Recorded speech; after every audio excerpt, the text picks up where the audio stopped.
Tu ne sais pas ce que Dieu est en train de faire pendant que tu souffres. Tu ne sais pas ce que Dieu est en train de faire pendant que tu pleures. Tu ne sais pas ce que Dieu est en train de faire pendant que tu es seul. Tu ne sais pas ce que Dieu est en train de faire pendant que tu souffres, mais je te déclare qu'il est en train de faire quelque chose. Tu peux te sentir désorienté, tu peux te sentir déplacé, tu ne peux pas toujours voir ce que le Maître est en train de faire. Ce n'est que lorsque nous regardons en arrière que nous voyons que Dieu avait un plan. Mais tout ce que nous avions, c'était de la douleur. Tout le monde connaît une douleur écrasante. L'écrasement n'est pas un préjugé, il vient dans la vie de chaque personne. Nous traversons tous des saisons de mort et de désespoir. Les rêves s'effondrent, les relations s'effondrent, les entreprises s'effondrent, et on a l'impression qu'on va mourir. Que cette entreprise soit un grand bureau d'entreprise rapportant des milliards de dollars à ses actionnaires ou une petite boutique familiale, un service de nettoyage à sec ou une boutique de cupcakes, tu traverses des changements. C'est cet écrasement qui te donne la sagesse. Tu ne peux pas acheter la sagesse dans un magasin, tu ne peux pas l'obtenir dans un bocal. C'est l'écrasement qui te donne la sagesse. C'est Nelson Mandela, emprisonné à tort, enfermé dans une prison au milieu d'une île pendant des années, ne sachant jamais que pendant qu'il était un détenu recevant de la nourriture comme un chien à manger par terre, il deviendrait le président de l'Afrique du Sud. Et s'il n'avait pas enduré la prison, il n'aurait pas fait la présidence. C'est la prison qui a créé la présidence, c'est ce qu'est l'écrasement. C'est la capacité d'endurer la sagesse du témoin. Le vigneron sait exactement où te presser. Je sais que Nelson Mandela n'aurait pas choisi un endroit si désagréable pour devenir président. La plupart des présidents ne vont pas en prison pour devenir président, ils vont à Yale pour devenir président. Mandela est allé en prison. Mais malgré la souffrance, tu y arriveras quand même, car Dieu a une montre qui ne perd jamais de temps et il sait exactement quand te relever et exactement quand te faire sortir. Quand la scène est prête et que le moment est venu, personne ne peut te retenir quand Dieu est prêt à te lever. Mais le problème avec la graine, c'est qu'elle ne peut pas penser. Elle ne comprend donc pas la souffrance et elle ne comprend pas la douleur et elle ne peut pas m'entendre.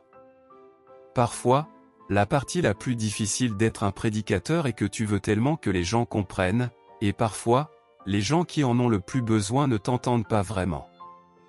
Mais tu es sur la bonne voie quand tu es hors de la voie, tu es planté quand tu pensais être enterré, que le seul moyen de monter et de descendre, que tout dans le royaume est à l'envers. Si tu t'exaltes, il t'abaissera. Si tu t'abaisses, il t'exaltera. La mort est nécessaire pour créer la vie. Jésus dit, « Je suis venu pour que vous ayez la vie », puis il meurt, car le coût de la vie était la mort. Comprends-tu les paroles qui sortent de ma bouche? En ce moment, certains d'entre vous qui me regardent et m'écoutent traversent peut-être quelque chose qui semble insupportable, douloureux, personnel et difficile à expliquer à quelqu'un d'autre, car la douleur est toujours personnelle. Ce n'est pas juste, ce n'est pas juste, ce n'était pas juste que ma fille soit enceinte. Je suis un évêque vu dans tout le pays, ce n'est pas juste que nous ayons un moment privé dans un endroit public. Ce n'est pas juste que ma mère, la personne la plus intelligente que j'ai jamais vue dans ma vie, voit progressivement son esprit se détériorer comme un oignon qu'on épluche, jusqu'à ce qu'elle ne puisse plus distinguer une banane d'un bruit. Ce n'est pas juste. Parfois, il est nécessaire de perturber le sol dans le vignoble pour le cultiver. Il faut le retourner, il faut tout perturber autour, il faut arracher des mauvaises herbes, parfois il faut déraciner des plantes. Il faut provoquer ce mal pour atteindre l'objectif, et c'est désordonné, c'est sale, ce n'est pas juste, mais c'est nécessaire. Nous ressentons de la douleur, et parfois c'est une douleur dont nous n'avons personne à qui parler. Une douleur secrète, privée, une douleur enfermée derrière nos lèvres, une douleur derrière notre maquillage, une douleur derrière nos beaux vêtements. Parfois, on s'habille bien pour cacher à quel point on souffre à l'intérieur. L'intimité est intime et pourtant personne ne voit en moi. Je peins donc ce visage que vous croyez être le mien, je souris comme vous voulez que je souris, et je joue un rôle pour vous, c'est pourquoi je me fatigue de vous, car j'aspire à enlever le masque et être qui je suis vraiment, dire que je suis confus, que je souffre, que je suis perdu. Cet écrasement ressemble à la mort de mes idées est un lieu de naissance pour son but. Dieu travaille dans l'écrasement, et cela lui a plu de le meurtrir. Cela a plu à Dieu. En ce moment, certains d'entre vous qui me regardent et m'écoutent traversent peut-être quelque chose qui semble insupportable, douloureux, personnel et difficile à expliquer à quelqu'un d'autre, car la douleur est toujours personnelle. Ce n'est pas juste que ma fille soit enceinte. Je suis un évêque vu dans tout le pays, ce n'est pas juste que nous ayons un moment privé dans un endroit public. Ce n'est pas juste que ma mère, la personne la plus intelligente que j'ai jamais vue dans ma vie, voit progressivement son esprit se détériorer comme un oignon qu'on épluche, jusqu'à ce qu'elle ne puisse plus distinguer une banane d'un bruit. Ce n'est pas juste. Parfois, il est nécessaire de perturber le sol dans le vignoble pour le cultiver. Il faut le retourner, il faut tout perturber autour, il faut arracher des mauvaises herbes, parfois il faut déraciner des plantes. Il faut provoquer ce mal pour atteindre l'objectif, et c'est désordonné, c'est sale, ce n'est pas juste, mais c'est nécessaire.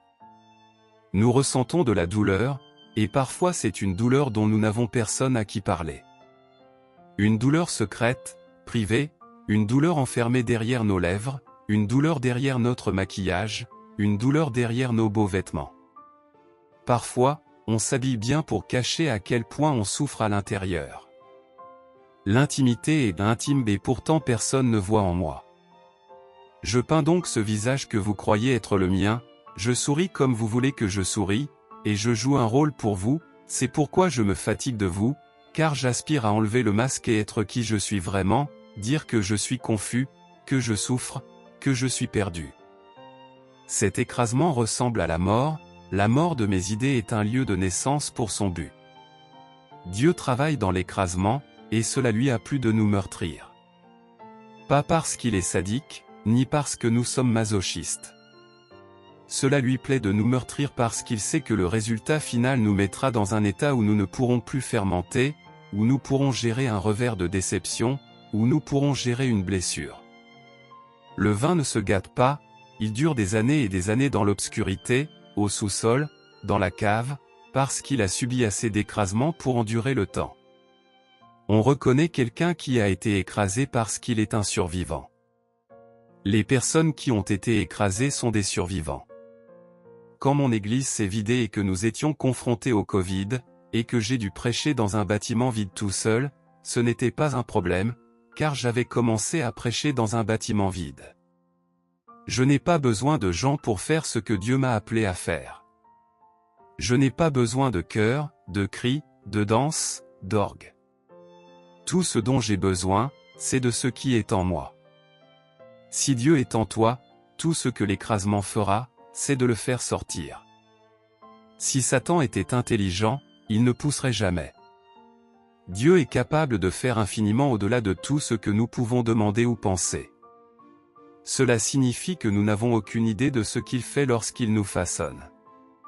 La graine ne sait pas ce que fait le vigneron, elle doit simplement lui faire confiance, se soumettre à ses méthodes, être emprisonnée par son but, enfermée dans une situation où il faut juste lui faire confiance. Je ne me suis pas réveillé en étant la personne que vous voyez aujourd'hui. Pas du tout, loin de là. Si vous m'aviez rencontré à 18 ans et m'aviez dit que je deviendrais cette personne, j'aurais ri à votre visage. Si vous m'aviez dit à 16 ans que j'en arriverais là, tous mes voisins auraient ri, mes camarades de classe auraient ri à votre visage. J'étais un petit garçon turbulent, mais je ne savais pas ce que Dieu préparait. Je pensais que j'allais devenir musicien, mais je ne savais pas ce que Dieu préparait. Petit à petit, étape par étape, jour après jour, situation après situation, il me guidait vers mon but et mon destin, non seulement par les portes qui s'ouvraient mais aussi par celles qui se fermaient. Je viens d'un milieu humble. Nous étions pauvres. Pauvres au point où nous ne pouvions pas nous permettre le beau. Mon idée des gens riches était ceux qui avaient des pelouses dans leur jardin. Les gens riches étaient ceux qui avaient la climatisation et une sonnette signifiait que vous étiez riche. Juste une sonnette, je ne pouvais pas imaginer avoir une sonnette avec des carillons de pluie et les petites choses qui pendent. C'était incroyable, je les voyais à la télévision. Ce que j'avais, c'était une porte moustiquaire déchirée en bas et un porche affaissé où le béton avait pourri au milieu et je devais enjamber pour entrer dans la maison. Si on ne fermait pas correctement la porte moustiquaire, elle se balançait ouverte. C'est de là que je viens, mais je ne savais pas ce que Dieu préparait. Il était nécessaire que je vienne de là à cause des hauteurs où il allait m'emmener. Je n'aurais jamais à me demander pourquoi je fais ce que je fais, car je l'ai fait en étant pauvre. Je l'ai fait en étant seul, sans argent, sans voiture, avec les lumières éteintes, et je l'ai fait dans l'écrasement. Maintenant, alors qu'il commence à m'amener dans mes années de maturité, je vois Dieu faire des choses avec moi que je n'aurais jamais imaginé possible, comme être assis en face d'Oprah Winfrey dans son émission. C'est quelque chose que je n'avais jamais demandé, mais j'ai eu des discussions avec le PDG de l'époque, Randall Stevenson, sur l'équité. Je n'aurais jamais pu imaginer que je signerais pour un terrain juste à côté des studios Tyler Perry, un terrain avec de l'herbe. Oui, de l'herbe. Que j'écrirais des livres traduits en plusieurs langues dans le monde entier. Mon livre Femme, To Are Loosed a été traduit en 12 langues différentes. On me dit que c'est en japonais, je ne peux pas le lire, mais je leur fais confiance. C'est en mandarin et en chinois, je ne peux pas le lire, mais je leur fais confiance. Tout cela est sorti d'un garçon qui écrivait de petites histoires en 8e année. Je ne comprends pas. Vous ne savez pas ce que Dieu est en train de faire quand vous souffrez. Vous ne savez pas ce que Dieu est en train de faire quand vous pleurez. Vous ne savez pas ce que Dieu est en train de faire quand vous êtes seul. Vous ne savez pas ce que Dieu est en train de faire quand vous souffrez, mais je vous déclare qu'il est en train de faire quelque chose. Vous pouvez vous sentir désemparé, vous pouvez vous sentir déplacé, vous ne pouvez pas toujours voir ce que le Maître fait. Ce n'est qu'en regardant en arrière que nous voyons que Dieu avait un plan quand tout ce que nous avions était la douleur.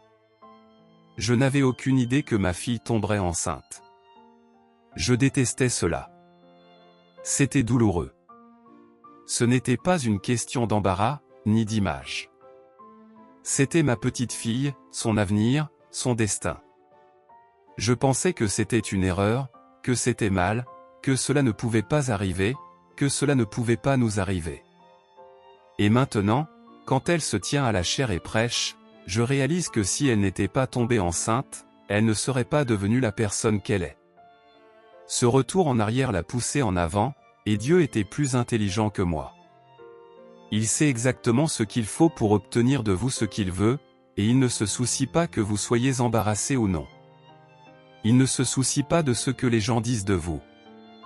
Il ne se soucie pas de ce qu'ils pensent de vous. Il se soucie seulement d'obtenir de vous ce qu'il a mis en vous. Il vous amènera de la graine au fruit, et vous ne pouvez pas choisir la méthode qu'il utilise. Vous ne pouvez pas choisir l'outil avec lequel il vous coupe. Cela pourrait avoir été votre première relation. Cela pourrait avoir été un viol. Cela pourrait avoir été des abus pendant l'enfance, mais cela a façonné quelque chose en vous, aussi horrible que cela ait été, qui vous a rendu autonome et capable de tenir debout. Et après avoir pleuré à ce sujet, vous vous êtes réveillé en tant que femme plus forte que vous n'étiez une fille. Quelqu'un sait-il de quoi je parle? Ce que j'aime le plus chez Dieu, c'est qu'il n'abandonne jamais. Il ne vous quitte pas quand vous êtes dans un mauvais endroit comme le font les gens. Les gens sont formidables quand tout va bien, mais quand vous êtes à terre, ils s'enfuient. Quand vous êtes faible, ils s'enfuient. Quand vous faites des erreurs, ils s'enfuient. L'Église est experte pour tuer ses blessés. Nous n'avons aucune véritable méthode pour vraiment restaurer nos blessés, surtout quand ils sont talentueux. Alors nous les fusillons pour être trop comme nous, et il n'y a aucun endroit pour se rétablir. Mais juste parce que l'homme en a fini avec vous ne signifie pas que Dieu en a fini avec vous. Et je ne sais pas à qui je parle aujourd'hui, mais je sens que je parle à quelqu'un. Juste parce que l'homme vous a tourné le dos et a découvert quelque chose sur vous et a dit que vous n'étiez personne, ne signifie pas que Dieu en a fini avec vous, parce que tout ce qu'ils ont découvert, Dieu le savait déjà. Vous ne comprendrez pas toujours pourquoi. Le pasteur Adebois m'avait invité à l'une des plus grandes réunions qu'il organise pendant l'année. Il est immense partout dans le monde, mais en Afrique, c'est inexplicable. Mais je me préparais à y aller quand j'ai reçu un appel. Mon fils Jamar avait eu une crise cardiaque et les médecins essayaient de le stabiliser. Pendant qu'il me parlait, il a eu une deuxième crise. L'aéroport était fermé pour la soirée et nous avons dû tirer toutes sortes de ficelles pour sortir de là. Je n'ai jamais pu prêcher à la foule, car en période de combat, il faut toujours garder ses priorités en ordre. Ne laissez pas la séduction de la foule ou l'attrait des masses vous faire oublier l'engagement envers les quelques-uns. Jamar était mon fils et je devais être là. Je me demandais, Seigneur, comment cela pouvait-il arriver?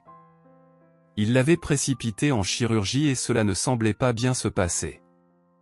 Je me disais, c'est un jeune homme de 20 ans, vibrant, en bonne santé, en bonne forme, pas en surpoids, comment cela peut-il arriver? Nous voulons tout comprendre, mais nous ne le pouvons pas. J'ai volé pendant des heures et des heures, restant éveillé tout le temps, en disant, Dieu, épargne mon fils, parce que je ne veux pas connaître la douleur de perdre mon enfant et nous voulons comprendre pourquoi. À 16h24, quand je suis arrivé à l'hôpital, je suis descendu dans le couloir et il était allongé dans le lit d'hôpital. Il a dit, j'entends mon papa venir. Je suis entré dans la chambre, je lui ai rasé la poitrine, je lui ai parlé, j'ai essayé de le préparer pour cette opération qu'ils allaient faire, car il devait essayer de comprendre d'où cela venait. La première opération n'avait pas prouvé grand-chose. Je voulais des réponses et j'ai appris quelque chose, on n'obtient pas de réponses simplement parce qu'on les veut. Mais Dieu ne s'explique pas, et les médecins non plus, d'ailleurs. J'aurais accepté une réponse de n'importe qui, mais il n'expliquait pas grand-chose car il n'était pas sûr de la cause de sa crise cardiaque. Il ne pouvait pas me donner de réponse. Quand j'ai prié et demandé à Dieu pourquoi je devais traverser cela, il a choisi de rester silencieux. La vraie question devient alors, pouvez-vous faire confiance à Dieu quand il ne répond pas? Nous voulons des réponses et nous sommes éduqués à l'école pour chercher des réponses, et ensuite, si vous trouvez la bonne réponse, nous vous récompensons. Cela nous fait penser qu'il y a toujours une réponse. Mais parfois, la vie vous donne des situations où il n'y a pas de réponse. Maintenant, il s'est rétabli et j'en suis heureux. Il s'est vraiment rétabli. Mais mon propos en vous parlant de la recherche de réponses, c'est que c'est une chose dangereuse de chercher des réponses pendant que vous souffrez. C'est comme essayer de diagnostiquer une tempête au milieu d'un tsunami. Vous devez atteindre l'autre côté et regarder en arrière pour voir les choses en rétrospective, car si vous posez trop de questions au mauvais moment, vous n'obtiendrez pas de réponse saine, ou aucune réponse du tout. Et la frustration devient une distraction, car quelle différence cela fait-il pourquoi? Vous devez encore gérer le quoi. Et si vous gérez le quoi, vous ne pouvez pas vous soucier du pourquoi. Donc, gérer le quoi et survivre au quoi doit prendre le pas sur la compréhension du pourquoi. J'ai grandi dans une petite église baptiste sur les collines de Virginie occidentale, au sommet de la montagne, et nous chantions une vieille chanson, nous sommes ballottés et poussés sur les mers du temps. Parfois, des tempêtes et des vents contraires remplacent le beau soleil. Dans le pays de la journée parfaite, lorsque le mal sera dissipé, nous comprendrons mieux au revoir.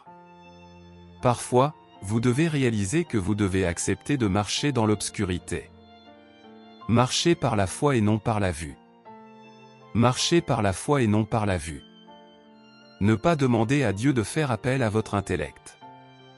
Car lorsque vous demandez à Dieu de faire appel à votre intellect, vous lui demandez de descendre à votre niveau. Quand ses pensées sont au-dessus de vos pensées et ses voix au-dessus de vos voix, il doit descendre à votre niveau pour s'expliquer. Et parfois, Dieu ne s'intéresse pas à votre intellect, il s'intéresse à votre obéissance. Waouh! Entendez-vous ce que je vous dis? car l'obéissance est mieux prouvée lorsque vous ne comprenez pas. Si je dis à mon enfant de ranger sa chambre, tu ne dois pas me demander pourquoi.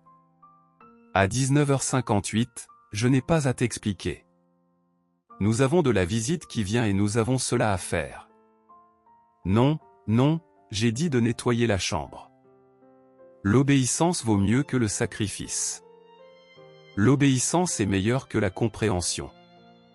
Et Dieu essaie de nous apprendre à lui obéir et à avoir confiance dans le fait que l'élagage n'est pas une punition. Oui, tu n'es pas maudit parce que tu as eu une mauvaise journée. Dieu ne te punit pas simplement parce que tu traverses des souffrances.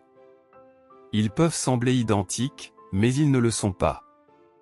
L'intention est bien différente entre l'élagage et la punition. L'élagage est la récompense d'avoir quelque chose de valeur. C'est ainsi que Dieu te fait savoir que tu es précieux. Il ne t'élaguerait pas si tu étais un buisson mourant. Personne n'élague un buisson mourant. Il t'élague parce que tu es fructueux. Mais l'élagage ressemble à une punition, et si tu n'es pas prudent, tu te sentiras puni. Et si tu crois que tu es puni, alors tu croiras que tu es maudit. Dieu ne coupe pas pour nous tuer. Il coupe pour nous guérir. J'ai dû faire confiance à Dieu quand ils ont ouvert mon dos de 10 cm et ont opéré. J'ai dû réapprendre à marcher. J'ai dû faire confiance à Dieu alors que je prêchais le dimanche matin et que je ne pouvais pas marcher. Je suis allé à Washington DC et j'ai prêché. J'ai dû m'allonger sur le sol à l'arrière de l'église, la douleur était si grande. Et puis, quand ils ont été prêts à me présenter, je suis sorti et j'ai prêché.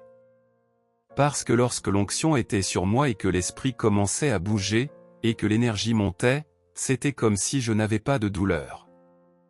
J'ai seulement fait une erreur, je me suis assis après avoir fini de prêcher au lieu de partir, et quand je me suis assis, je ne pouvais plus me lever. Et là, devant tout le monde, ils ont dû m'aider à me lever de ma chaise. Celui qui prêchait la puissance et l'onction et la gloire ne pouvait pas sortir de sa chaise. Cet oxymore entre force et faiblesse, entre victoire et paralysie, est une expérience humaine. Vérité et confiance se tiennent la main, elles traînent ensemble. Nous avons besoin des deux pour voir le broyage du point de vue divin de Dieu. Nous devons le regarder du point de vue de Dieu pour éviter notre vision limitée. Nous ne pouvons pas voir ce que Dieu peut voir. Nous pouvons voir jusqu'au coin, mais Dieu peut voir au-delà du coin. Si Jésus est allé à la croix, si Paul a été emprisonné, si Joseph a été jeté dans une fosse, si la femme a eu un problème de sang, pourquoi pas moi? Alors, quand tu fais face à un dilemme et que tu rencontres une crise, et que tu essaies de comprendre ce qui se passe dans ta vie et que tu as l'impression de reculer au lieu d'avancer, quand tu as fait confiance à la mauvaise personne ou que tu as pris la mauvaise décision ou que l'entreprise n'a pas fonctionné comme tu le pensais et que tu as un revers, tu dois te rappeler qu'un revers est une préparation pour un retour. Et tu ne peux pas aller dans la vallée du désespoir et te lancer une fête de pitié, et te délecter dans la douleur de ta propre auto-indulgence, et demander à Dieu pourquoi toi, quand Dieu n'a pas épargné son Fils. Pourquoi t'épargnerait-il? Allez. La question n'est jamais pourquoi moi, c'est plutôt pourquoi pas moi. Je me souviens que notre ministère prospérait, puis en 2008, l'économie s'est effondrée. J'ai dû licencier 40 personnes. J'ai pensé, pourquoi moi, Seigneur? Il m'a dit, pourquoi pas toi? D'autres personnes traversent la même chose, pourquoi pas toi? Le Seigneur m'apprenait à diriger, à prendre des décisions, à faire des choix difficiles.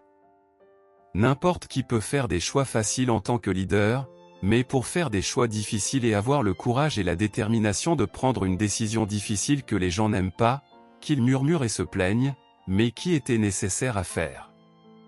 C'était mon lot de faire ce genre de choix. Pourquoi moi?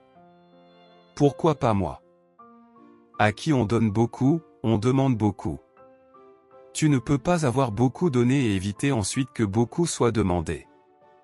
Tu dois prendre des décisions difficiles et parfois elles ne sont pas populaires.